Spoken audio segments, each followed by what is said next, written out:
The Supreme Court of the United States handed Alabama Republicans a landmark victory on Monday, and within hours, Governor Kay Ivey had announced a special primary election that splits Alabama's 2026 congressional voting into two separate events, one on May 19th under the old maps that protected Black representation, and a second on August 11th under new maps that are specifically designed to eliminate one of those Black majority districts.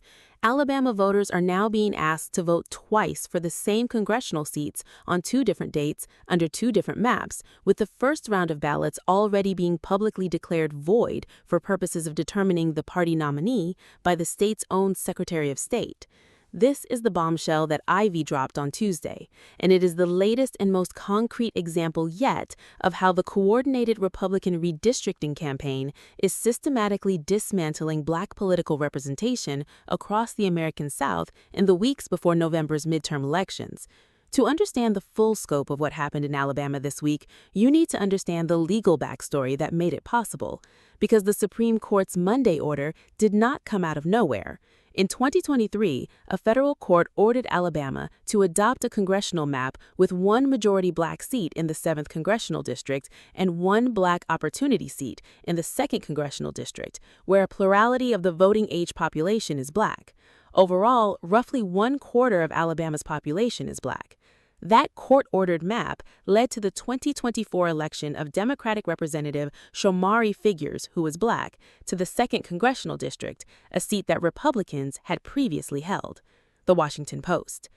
Following the Supreme Court's seismic ruling in Louisiana v. Callais, which weakened the Voting Rights Act by dramatically raising the evidentiary burden required to prove racial discrimination in redistricting, Alabama Republicans asked a federal court to allow them to replace their current court-ordered map, which contains two majority-minority districts represented by Democrats, with a map lawmakers approved in 2023 that has just one.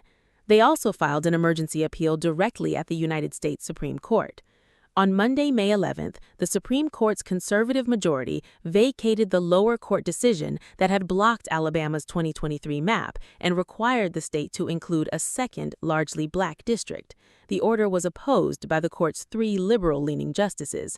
The Supreme Court, having already broken its own 32-day waiting rule to expedite the Callais ruling, now moved again with extraordinary speed to clear the way for Alabama to use a map that a lower federal court had previously found was likely racially discriminatory. The sequence is important. The same institution that required Alabama to draw a second Black majority district in its 2023 order has now allowed Alabama to eliminate that requirement less than 2 years after the district it protected was used to elect a Black congressman. Plaintiff Shalala Dowdy said she was disappointed in the decision. For me, I feel like this is a step backwards towards the Jim Crow era for congressional representation. The state is not going to stop here, she said, predicting Alabama will eventually go after the remaining district. Governor Ivey set the special primary election to Tuesday, August 11th, 2026. There will be no runoff election. The general election will occur as planned with all other races on Tuesday, November 3rd, 2026. Qualifying with major political parties will begin Wednesday, May 20th, with a deadline of Friday, May 22nd at 5 in the afternoon. In her statement, Ivey said Alabamians now have another opportunity to send strong voices to Washington to fight for our values and urged them to get out and vote in the special primary on August 11th, and also to head to the polls on May 19th to vote in all other races. The bombshell hidden inside that cheerful statement is the word void. Alabama Secretary of State Wes Allen said that votes cast in the 4 affected congressional races on May 19th will be tabulated and made public. However, per the governor's proclamation, votes for those races will be void for purposes of determining the party nominee. Alabama residents will go to the polls on May 19th, cast ballots for congressional candidates in 4 districts, have those ballots counted, and then be informed that their votes do not count. The official results will be published, and then those results will be formally nullified. This is not a delayed election. This is an election in which citizens participate. The participation is recorded, and then the participation is declared legally meaningless. The people of Alabama are being asked to go through the motions of voting in full knowledge that their votes will not determine who represents them in Congress. The court order had required a second district where black voters are the majority or close to it, resulting in the 2024 election of Democratic Representative Shomari Figures, who is black. If a court lifts the injunction, Republican officials want to put in place a map lawmakers drew in 2023, which was rejected by a federal court, that could allow them to reclaim Figures' district. Senate Minority Leader Bobby Singleton, a black Democrat, said Republicans are aiming to strip representation from black voters in an effort to get another Republican to Congress. Since President Donald Trump prodded Texas Republicans last year to redraw congressional districts to their advantage, Republicans think they could gain as many as 14 seats from new districts in several states, including Texas, Missouri, North Carolina, Ohio, Florida, and Tennessee. Democrats think they could win up to 6 additional seats from new districts in California and Utah. But Democrats suffered a major setback when the Virginia Supreme Court overturned a voter-approved redistricting amendment that could have yielded 4 more seats for the party. Currently, Republicans have gained about an 8-seat advantage over Democrats in an unprecedented redistricting push for the midterms, when the party that holds the White House usually loses seats. The South Carolina dimension of this week's redistricting story provided one of the few genuine pieces of good news for voting rights advocates. South Carolina Republicans' effort to push through new maps appeared to suffer a possibly fatal blow on Tuesday when the state Senate rejected a proposal to extend the current legislative session and take up the redistricting that President Trump had called for repeatedly. The vote to extend the session was just short of the 2/3 majority needed, with several Republicans joining Democrats to oppose it. Representative Jim Clyburn, the veteran Democratic congressman whose district Republicans were explicitly trying to eliminate, survived the legislative threat for now. Several South Carolina Republican senators, calculating that the optics of canceling an election mid-process were worse than the political gain of 1 additional House seat, declined to go along with the scheme. That calculation, in the middle of an election year where Democrats are already generating historic enthusiasm gaps and special election overperformances, reflects a rare moment of self-preservation instinct inside a Republican caucus that has otherwise shown very little.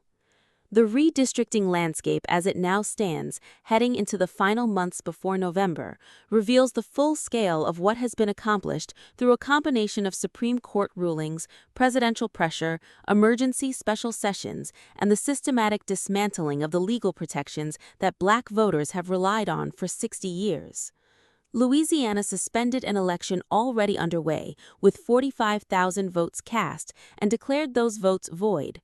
Tennessee carved the majority black city of Memphis into 3 pieces over 3 days and repealed a 54-year-old law prohibiting mid-decade redistricting to do it. Alabama split its congressional elections into 2 separate tracks and declared the first track legally meaningless. The Virginia Supreme Court struck down a Democratic redistricting plan that could have generated 4 additional Democratic House seats. And the Supreme Court, which began this process by requiring Alabama to draw a second black majority district in its 2023 order, ended it by clearing the way for Alabama to eliminate that same district in its Monday 2026 order. The human face of what is being done in these legislative chambers and courtrooms was captured most plainly not by a legal scholar or a political analyst, but by an advocate named Betty White Boynton, who testified at an Alabama hearing and told the committee, "I was out there in 1965 marching for the right to vote, and now we are back here in 2026 doing the same thing." She was not speaking metaphorically. The Voting Rights Act of 1965 was the legislative response to the exact pattern of voter suppression, political manipulation, and systematic exclusion of black political representation that the legislation of the past 2 weeks has resurrected in updated form. The methods have changed. The stated justifications have changed. The outcomes, 1 black majority district eliminated, another threatened, congressional maps drawn in emergency sessions to minimize black voting power, are the same. The Alabama bombshell is not the end of the redistricting story. It is the current front in a legal battle that will continue through special elections, court challenges, and the November general election itself. Civil rights organizations are in federal court fighting these maps in multiple states simultaneously. The legal outcomes are uncertain, and the timelines are compressed in ways that are specifically designed to prevent the courts from intervening before the political damage is done. What is not uncertain is what the Republican redistricting campaign has accomplished in the 4 weeks since the Callais ruling. It has produced an 8-seat structural advantage on the congressional map, achieved not through winning votes, but through changing which votes get counted, in which districts, under which maps, on which dates. That is the bombshell that Kay Ivey dropped on Tuesday, and it is the bombshell that every American who believes their representative democracy means something needs to understand before November.